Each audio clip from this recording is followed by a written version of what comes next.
ဒီနေ့ဆိုင်မှာလူအများကြီးတော်တော်ကိုအုံကြက်ကြက်အများကြီးပဲအတန်လေးတွေတော့ဘောလုံးလေးတွေတိုးပြီးတော့နားအတန်လေးတွေ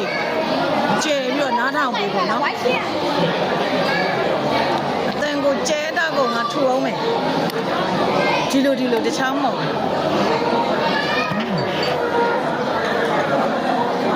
ငွေရှာကြတယ်ငွေရဖို့တလန်းပဲသိအဲ့ဒီစီးစင်းလာတဲ့ငွေအရင်းမြစ်ကရိုးသားလားမရိုးသားလားဖြူစင်လားမဖြူစင်လားဘယ်သူမှမတွေးဘူးဆန်အိတ်ထဲကိုဆန်ရောက်ဖို့ထမင်းဝိုးထဲကိုထမင်းရောက်ဖို့အဲ့ဒါကအဓိကဖြစ်နေကျုပ်အတွေးကိုပြောပြတာနော်အခုကျုပ်ထိုင်နေဆိုင်ရဲ့ဘေးဝန်းကျင်စပွဲတွေမှာလည်း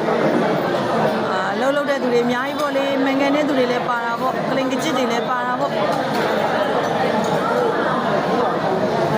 အဲ့ဒီထဲမှာပါလေတချို့သောသူတွေတချို့သောသူကိုကရှေ့ကနေဥဆောင်ပြီးတော့ရှာနေတယ်ကိုရှာတဲ့ပတ်စံကရိုးသားရဲ့လားဖြူစင်ရဲ့လားကိုစီရင်ကိုအိတ်ထဲကိုဝင်လာတဲ့ပတ်စံက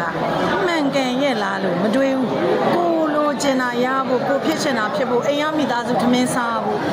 လိန်နေညားတယ်ကိုတဲ့ဖတ်တယ်ပေါ့တော့ဟိုကျုပ်ကလည်းကြားနေရတာတော့ဆက်စုလာလည်းပါတာပေါ့တော့နော်တော်တို့မျိုးကျုပ်ကလည်းမျက်လုံးကသာအရှိကိုကြည့်နေပေမဲ့အရှိနောက်တောင်မြောက်ကျုပ်ရဲ့နားအကုန်လုံးကြားနေရတာဟုတ်အဲ့တော့တချို့သောကိစ္စရက်တွေမှာမမှန်ကန်တာသိလေစရွေးမျိုးချပြီးတော့ဆိုတာတော်တော်နှစ်တွေချီနေပြီအဲ့ဒါကြောင့်လေကျုပ်ဟိုဆရာတော်ဘုရားတပါးရေးတဲ့စာအုပ်မှတ်မိတော့ဘူးဆရာတော်လည်းမမေးနဲ့တော့ကျုပ်က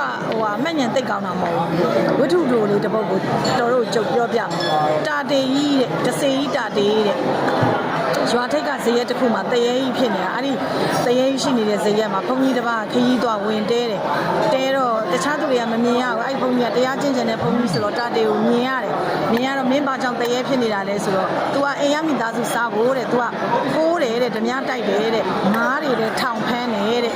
အခုတဲ့ကျုပ်သေးသွားပြီတဲ့သေသွားတော့အိမ်ရမိသားစုကမိန်းမလည်းနောက်နေယူလိုက်တယ်တဲ့တာသမီးတွေကလည်းကျုပ်ကိုသတိမရတော့ဘူးတဲ့ဒါပေမဲ့ကျုပ်လုပ်ခဲ့တဲ့အကုသိုလ်နဲ့ကျုပ်မကောင်းမှုပြုခဲ့တာသူတို့ရှာကျွေးခဲ့တဲ့မကောင်းတာမှန်သမျှကျုပ်အခုတရေဘဝရောက်နေပြီတဲ့ကျုပ်ဘဝကိုကျုပ်ခံနေရပြီတဲ့